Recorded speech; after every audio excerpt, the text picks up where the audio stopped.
നോക്കൂ, നിങ്ങൾ തിരുവനന്തപുരത്ത് മുസ്ലിം ലീഗിന് ഒരു ഓഫീസുണ്ട്. ഒരു പക്ഷെ നിങ്ങൾ ഇരിക്കുന്ന പന്തലിന്റെ സ്റ്റേജില്ല, ആ പന്തലിന്റെ മാത്രം വലിപ്പമുള്ള ഒരു ഓഫീസാണ്, ഒറ്റ നിലയുള്ള ഒരു ഓഫീസാണ് മുസ്ലിം ലീഗിന് തിരുവനന്തപുരത്തുള്ളത്. നസീബക്ക് അറിയാം, ഞങ്ങൾ അവിടെ പോയാൽ ഫ്രഷ് ആവാനൊക്കെ അവിടെയാണ് പോകാറ്.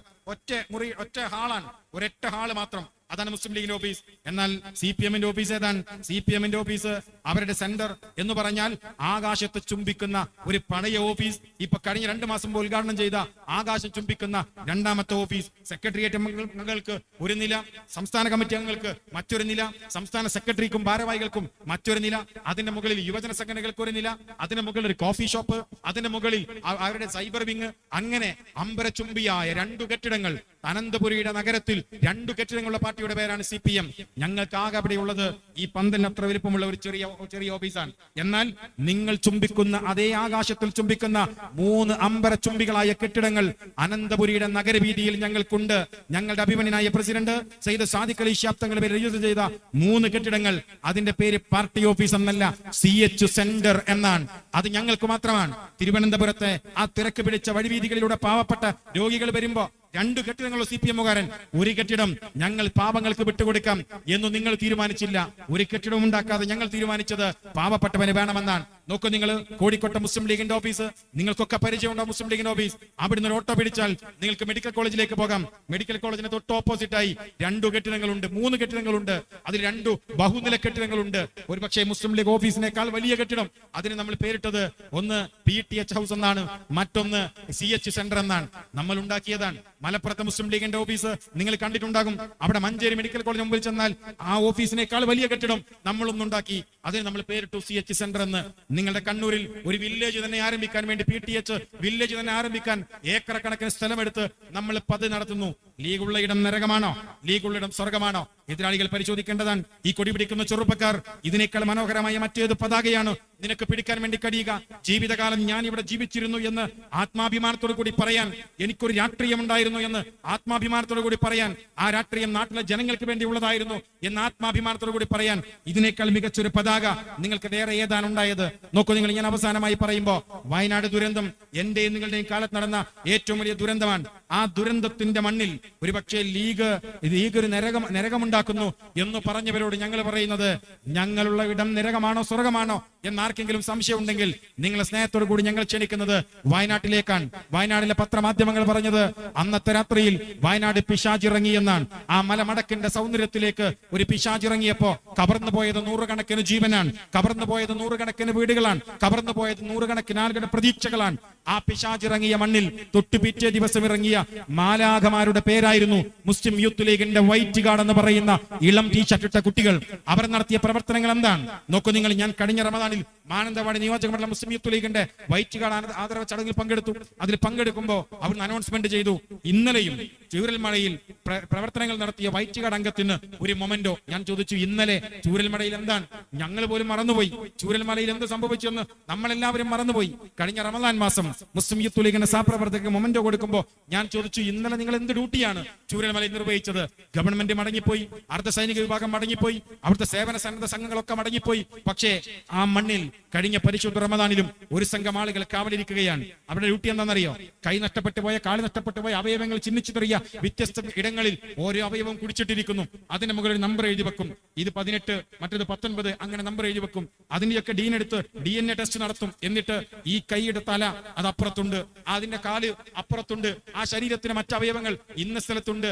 ആ മണ്ണ് മാന്തി അവിടെ ബാക്കിയുള്ള അവശിഷ്ടങ്ങൾ കോരിയെടുത്ത് അത് ആ കുടുംബത്തിനോട് സമ്മതം വാങ്ങിയിട്ട് ഒരു ഖബറിലേക്ക്, ഒരു കുഴിയിലേക്ക് ഇറക്കി വെച്ച്, അത് ഇന്നാലിന്നയാളുടെ ഖബറാണ്, ഇന്നാലിന്നയാളുടെ ശ്മശാനമാണ് എഴുതി വെക്കപ്പെടുന്ന ഡ്യൂട്ടി നിർവഹിച്ച സ്വാർത്ഥവാഹക സംഘത്തിന്റെ പേരാണ് മുസ്ലിം യൂത്ത് ലീഗിന്റെ വൈറ്റ് ഗാർഡ് എന്ന് പറയുന്നത്.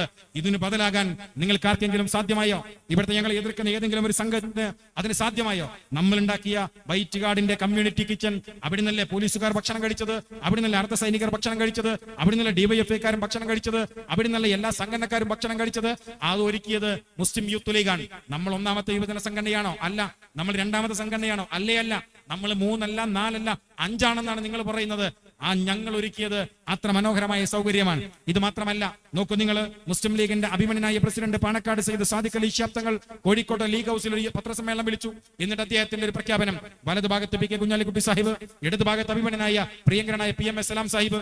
എന്നിട്ട് തങ്ങളുടെ പ്രഖ്യാപനമാണ്, ഈ കേരളത്തിന്റെ ഈ നാട് കണ്ട ഏറ്റവും വലിയ മാനവരാശി ദുരന്തമാണ് വയനാടിൽ ഉണ്ടായത്. ആ മാനവരാശി ദുരന്തമാണ് വയനാടിൽ ഉണ്ടായതെങ്കിൽ ആ ദുരന്തത്തിന്റെ മണ്ണിൽ ഇവിടുത്തെ ഒരു സാമൂഹിക പ്രസ്ഥാനം എന്ന രീതിയിൽ, ഈ സമൂഹത്തിൽ പ്രവർത്തിക്കുന്ന ഒരു സംഘടന എന്ന രീതിയിൽ ഞങ്ങൾക്ക് അതിനോട് ബാധ്യതയുണ്ട്. അതുകൊണ്ട് ഞങ്ങൾ ഒരു പാക്കേജ് പ്രഖ്യാപിക്കുന്നു. പറഞ്ഞത് ആരാണ്? കേരളത്തിന്റെ മുഖ്യമന്ത്രിയല്ല, കേരളത്തിന്റെ ഫിനാൻസ് മന്ത്രിയല്ല, മുസ്ലിം ലീഗിന്റെ പ്രസിഡന്റാണ്. ഞങ്ങളൊരു പാക്കേജ് പ്രഖ്യാപിക്കുന്നു. യൂത്ത് ലീഗിന്റെ ചെറുപ്പക്കാരെ, MSFന്റെ സുഹൃത്തുക്കളെ, നിങ്ങൾ പിടിച്ച കൊടി തെറ്റിയോ? തെറ്റിയിട്ടില്ല. ഞാൻ നിങ്ങളോട് ചോദിക്കട്ടെ, CPMന്റെ party secretary MV Govindan package പ്രഖ്യാപിച്ചോ? പ്രഖ്യാപിച്ചില്ല. രാജ്യം ഭരിക്കുന്ന പാർട്ടി BJP ആണ്, അതിന്റെ പ്രസിഡന്റ് ഒരു പാക്കേജ് പ്രഖ്യാപിച്ചോ? പാക്കേജ് പ്രഖ്യാപിച്ചില്ല. ഭരണത്തിലിരിക്കുന്ന CPI പാക്കേജ് പ്രഖ്യാപിച്ചോ? പ്രഖ്യാപിച്ചില്ല. കേരളത്തിൽ ഒരേ ഒരു പാർട്ടിയുടെ അധ്യക്ഷനാണ്.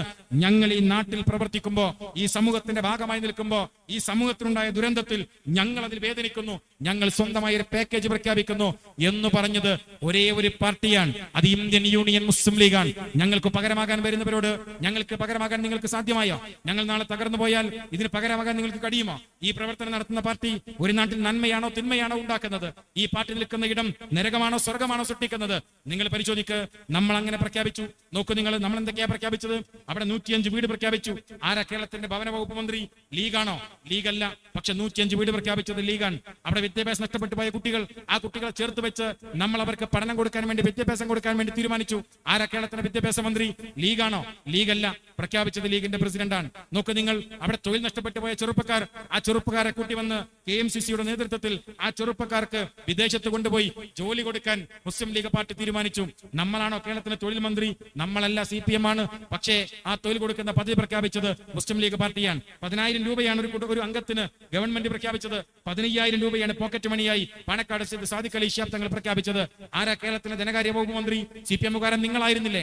നിങ്ങൾ പ്രഖ്യാപിച്ചത് 10,000, ഞങ്ങൾ പ്രഖ്യാപിച്ചത് 15,000. നോക്കൂ നിങ്ങൾ, അവിടെ ജീപ്പ് നഷ്ടപ്പെട്ടു പോയവർക്ക് ജീപ്പ്, അവിടെ ബൈക്ക് നഷ്ടപ്പെട്ടവർക്ക് ബൈക്ക്, ഓട്ടോറിക്ഷ നഷ്ടപ്പെട്ടവർക്ക് ഓട്ടോറിക്ഷ, അവിടെ സൈക്കിൾ നഷ്ടപ്പെട്ടവർക്ക് സൈക്കിൾ. പകരം മേടിച്ചു കൊടുത്ത പാർട്ടിയുടെ പേര് ഇന്ത്യൻ യൂണിയൻ മുസ്ലിം ലീഗ് എന്നാണ്. ആരാ കേരളത്തിന്റെ ഗതാഗത വകുപ്പ് കൈകാര്യം ചെയ്യുന്നത്? ഭരിക്കുന്ന പാർട്ടിയായി നിങ്ങളല്ലേ? ഞങ്ങളല്ലല്ലോ. പക്ഷേ ഈ സംവിധാനം ചെയ്തു കൊടുത്തത് ഞങ്ങളാണ്. അവിടുത്തെ പാവപ്പെട്ട രോഗികൾ, അവർക്ക് മരുന്ന് വാങ്ങിച്ചു കൊടുക്കാൻ കേരളത്തിന് ആരോഗ്യമന്ത്രി ലീഗല്ല. പക്ഷേ അത് പ്രഖ്യാപിച്ച പാർട്ടിയുടെ പേര് ഇന്ത്യൻ യൂണിയൻ മുസ്ലിം ലീഗ് എന്നാണ്. അവിടുത്തെ കച്ചവടക്കാർ, ആ കച്ചവടക്കാർ നഷ്ടപ്പെട്ടു പോയവർക്ക് 1,00,000 രൂപ വീതം കൊടുത്തത് ഇവിടുത്തെ ഗവൺമെന്റ് അല്ല, മുസ്ലിം ലീഗ് പാർട്ടിയാണ്. ഈ പാർട്ടിയുള്ള ഇടം നരകമാണോ? ഈ പാർട്ടിയുള്ള സ്വർഗമാണോ? നിങ്ങൾ പരിശോധിക്ക്. അത് മുഴുവൻ കൊടുത്തത് നമ്മളാണ്. ഇതൊന്നും പോരാഞ്ഞിട്ട് നമ്മൾ പറഞ്ഞു, അവിടെ ഞങ്ങൾ 105 വീടുണ്ടാക്കുന്നുണ്ട്. നമ്മളൊരു വില്ലേജ് ഉണ്ടാക്കി, മനോഹരമായ വീടുണ്ടാക്കി. നമ്മൾ ആകെ പിരിച്ചത് 36 കോടി രൂപയാണ്. ആകെ പിരിച്ചത് 36 കോടി രൂപ. ആ 36 കോടിക്കാണ് ഞാൻ ഈ പറഞ്ഞ കാര്യങ്ങൾ മുഴുവൻ ചെയ്തത്. നോക്കൂ നിങ്ങൾ, നമ്മൾ അവിടെ സ്ഥലം വാങ്ങിയപ്പോ ശിവൻ KT ജലി വന്നിട്ട് പറഞ്ഞു, ആ സ്ഥലം വീടുണ്ടാക്കാൻ പറ്റാത്ത സ്ഥലമാണ്. അവിടെ നമ്മൾ തറക്കല്ലിട്ടു, വീടിന്റെ തറ പണിതു, വീട് ഉയർന്നുകൊണ്ടിരിക്കുന്നു, അവിടെ അതിന്റെ പ്രവർത്തനങ്ങൾ നടന്നുകൊണ്ടിരിക്കുന്നു. അപ്പൊ KT ജലി വന്നിട്ട് പറഞ്ഞു, നമ്മൾ വലിയ പൈസ കൊടുത്താണ് ആ സ്ഥലം വാങ്ങിയത്. ശരിയാണ്, മുസ്ലിം ലീഗ് പാർട്ടി 1,00,000 ചില്ലാൻ രൂപ കൊടുത്താണ് ആ സ്ഥലം വാങ്ങിയത്, വലിയ പൈസയാണ് എന്ന് ജലീൽ പറഞ്ഞു. ഞാൻ പ്രിയപ്പെട്ട ഇടതുപക്ഷ സുഹൃത്തുക്കളോട് പറയുന്നത്, ഒരു നന്മയെ നിങ്ങൾ ഇങ്ങനെ തകർക്കണോ? ഒരു നന്മയെ നിങ്ങൾ ഇങ്ങനെ തകർക്കണോ? ഞങ്ങൾ പണം കൊടുത്തിട്ടുണ്ട്. 1,00,000 രൂപ കൊടുത്താണ് ഞങ്ങൾ സ്ഥലം വാങ്ങിയത്. നിങ്ങൾ പറയുന്നത് 60,000-നും 70,000-നും വയനാട്ടിൽ സ്ഥലം കിട്ടാനുണ്ട്, ലീഗ് വലിയ തട്ടിപ്പാണ് നടത്തുക എന്നാണ്. ഞാൻ നിങ്ങളുടെ ഒരു കാര്യം പറയാം. മുസ്ലിം ലീഗ് പാർട്ടി പണം കൊടുത്ത് സ്ഥലം വാങ്ങിയാൽ ആ സ്ഥലത്തിന്റെ ഉടമ പിന്നെ ആരാണ്? അതിന്റെ മുതലാളി പണം കൊടുത്തയാളാണ്. ഇപ്പൊ മുസ്ലിം ലീഗിന് വീടുണ്ടാക്കുന്ന സ്ഥലത്തിന്റെ ആധാരം ആരുടെ പേരിലാണ്? പാണക്കാട് സയ്യിദ് സാദിഖ് അലി ശിഹാബ് തങ്ങളുടെ പേരിലാണ്. ഇനി ശിഹാബ് തങ്ങളുടെ പേരിൽ നിന്ന് ഞങ്ങൾ അത് 105 പേർക്ക് വീതിച്ചു നൽകും. ഞാൻ ചോദിക്കട്ടെ നിങ്ങളോട്, ഗവൺമെന്റ് അവിടെ വീടുണ്ടാക്കുന്നുണ്ടല്ലോ, ഗവൺമെന്റ് സ്ഥലം വാങ്ങിയിട്ടുണ്ടല്ലോ, ഗവൺമെന്റ് പണം കൊടുത്തിട്ടുണ്ടല്ലോ. ഏത് പണം ഗവൺമെന്റ് കൊടുത്തത്? 763 കോടി രൂപ പിരിച്ച ഗവൺമെന്റ് അവിടെ പണം കൊടുത്തു. ആ കൊടുക്കുന്ന പണം കൊടുത്ത് സ്ഥലം വാങ്ങിയാൽ ആരുടെ പേരിലാകണം രജിസ്റ്റർ ചെയ്യേണ്ടത്? പണം കൊടുത്ത ഗവൺമെന്റിന് ആ സ്ഥലത്തിന് അധികാരം കിട്ടണം. നിങ്ങൾ ഇന്ന് രാത്രി, ഞാൻ ഈ സംസാരിക്കുന്ന രാത്രിയിലും, ഗവൺമെന്റ് ഉണ്ടാക്കുന്ന ആ സ്ഥലം കൊടുത്തത് എലസ്റ്റൻ എസ്റ്റേറ്റ് എന്ന് പറയുന്ന നിങ്ങളുടെ കണ്ണൂരുള്ള ഒരു വലിയ ടീമാണ്. എലക്ഷൻ എസ്റ്റേറ്റ് എന്ന് പറയുന്ന ഒരു വ്യാവസായിക ടീമാണ്. അവരാ സ്ഥലം കൊടുത്തത്. അവരാ സ്ഥലം കൊടുക്കുമ്പോ അവിടെ ഇന്ന് ഗവൺമെന്റ് വീടുണ്ടാക്കുമ്പോ ഇന്ന് രാത്രിയിലും അവിടുത്തെ ഭൂമിയുടെ അവകാശി എന്ന് പറയുന്നത് കേരള ഗവൺമെന്റ് അല്ല, കേരളത്തിന്റെ റവന്യൂ വകുപ്പല്ല, പിന്നെയോ എലക്ഷൻ എസ്റ്റേറ്റുകാർ തന്നെയാണ്. എങ്ങനെയാണ് എലക്ഷൻ എസ്റ്റേറ്റുകാർ തന്നെ അതായി മാറിയത്? അവര് പറഞ്ഞു ഞങ്ങൾക്ക് ഈ പണം പോരാ, ഞങ്ങൾക്ക് ഇനിയും പൈസ വേണം എന്ന് പറഞ്ഞപ്പോ അവർ കോടതിയിൽ പോയപ്പോ കോടതിയിൽ പണം കെട്ടിവെച്ചു. എന്നിട്ട് കോടതി പറഞ്ഞു തൽക്കാലം നിങ്ങൾ വീട് പണി തുടങ്ങിക്കോ. ഇവർ സുപ്രീം കോടതിയിൽ പോയി. ഇപ്പോഴും ആ ഭൂമിയുടെ പേരിൽ അധികാര തർക്കം നടക്കുകയാണ്. പണം കൊടുത്ത ഗവൺമെന്റിന്റെ പേരിലല്ല ആ ഭൂമിയുള്ളത്. എന്നാൽ വിമർശിക്കുന്നവരോട് സസ്നേഹം ഞങ്ങൾ പറയുന്നത്, ഞങ്ങൾ പണം കൊടുത്ത് ഭൂമി വാങ്ങി, ഞങ്ങളുടെ പ്രസിഡന്റിന്റെ പേരിലാണ് ആ ഭൂമിയുള്ളത്. ആ ഭൂമി ഞങ്ങൾ പാവങ്ങൾക്ക് വീതിച്ചു നൽകും. ഞങ്ങൾ വിമർശിക്കുന്നവരോട് ഒരു ചോദ്യം മാത്രം ചോദിച്ച് ഞാൻ എന്റെ സംസാരം അവസാനിപ്പിക്കുകയാണ്. കേവലം 36 കോടിയാണ് ലീഗ് പിരിച്ചത്. ആ 36 കോടി കൊണ്ടാണ് ഞാൻ നേരത്തെ പറഞ്ഞ കാര്യങ്ങളൊക്കെ ചെയ്തത്. ഗവൺമെന്റ് പിരിച്ചത് 763 കോടി രൂപയാണ്. കേരളത്തിലെ സഹകരണ ബാങ്കിൽ ഈ 763 കോടി രൂപ നിക്ഷേപിച്ചാൽ 1.5 കൊല്ലമായി. ഒരു വർഷം നിക്ഷേപിച്ചാൽ പലിശ ഇനത്തിൽ കിട്ടേണ്ടത് 76.3 കോടി രൂപയാണ്. 76.3 കോടി രൂപ പലിശ മാത്രം കിട്ടാവുന്ന എമൗണ്ടാണ് 1.5 വർഷക്കാലമായി ഗവൺമെന്റ് ബാങ്കിൽ നിക്ഷേപിച്ചത്. ലീഗ് ആകെ പിരിച്ചത് 36 കോടി രൂപയാണ്. ആ 36 കോടി രൂപ കൊണ്ട് നമ്മൾ വീടുണ്ടാക്കി, നമ്മൾ പോക്കറ്റ് മണി കൊടുത്തു, നമ്മൾ വിദ്യാഭ്യാസം കൊടുത്തു, നമ്മൾ മരുന്ന് കൊടുത്തു, നമ്മൾ 563 കുടുംബങ്ങൾക്കും ഭക്ഷണ കിറ്റ് കൊടുത്തു, അവർക്ക് ആവശ്യമായ സൗകര്യങ്ങൾ കൊടുത്തു, അവർക്ക് വാഹനങ്ങൾ കൊടുത്തു, കച്ചവടക്കാർക്ക് പണം കൊടുത്തു, എല്ലാം നമ്മൾ ചെയ്തു. 763 കോടി പിരിച്ച ആളുകൾ ഇന്നും നിശബ്ദമായി നിൽക്കുമ്പോ ഞാൻ എന്റെ പ്രിയപ്പെട്ട ഇടതുപക്ഷ സുഹൃത്തുക്കളോട് ചോദിക്കുന്നത്, ഈ പാർട്ടി തകരണം എന്ന് നിങ്ങൾ ആഗ്രഹിക്കുന്നുണ്ടോ? ഈ പാർട്ടിയുള്ള ഇടം അവിടെ നന്മ വിളയുന്നില്ലേ? ഈ പാർട്ടിയുള്ള ഇടങ്ങളിൽ അവിടെ നന്മ ഉണ്ടാകുന്നില്ലേ? നീ നെഞ്ചത്ത് കൈവച്ച് ആലോചിക്കേണ്ട ഒരു കാര്യം, ഈ പാർട്ടി തകർന്നാൽ പകരമാകാൻ നിന്റെ പാർട്ടിക്ക് കഴിയുമോ? വലിപ്പം കൊണ്ട് നീയാണ് വലുത്, എണ്ണം കൊണ്ട് നീയാണ് വലുത്, അധികാരം കൊണ്ട് നീയാണ് വലുത്. പക്ഷേ ജനഹൃദയങ്ങളിൽ കുടിലുകെട്ടി താമസിക്കുന്ന രാഷ്ട്രീയത്തിന്റെ പേര് അത് ഇന്ത്യൻ യൂണിയൻ മുസ്ലിം ലീഗ് എന്നാണ് എന്ന് മാത്രം പറഞ്ഞുകൊണ്ട് അഭിവാദ്യങ്ങൾ നേർന്ന് അവസാനിപ്പിക്കുന്നു. ജയ് ഹിന്ദ്, ജയ് മുസ്ലിം ലീഗ്.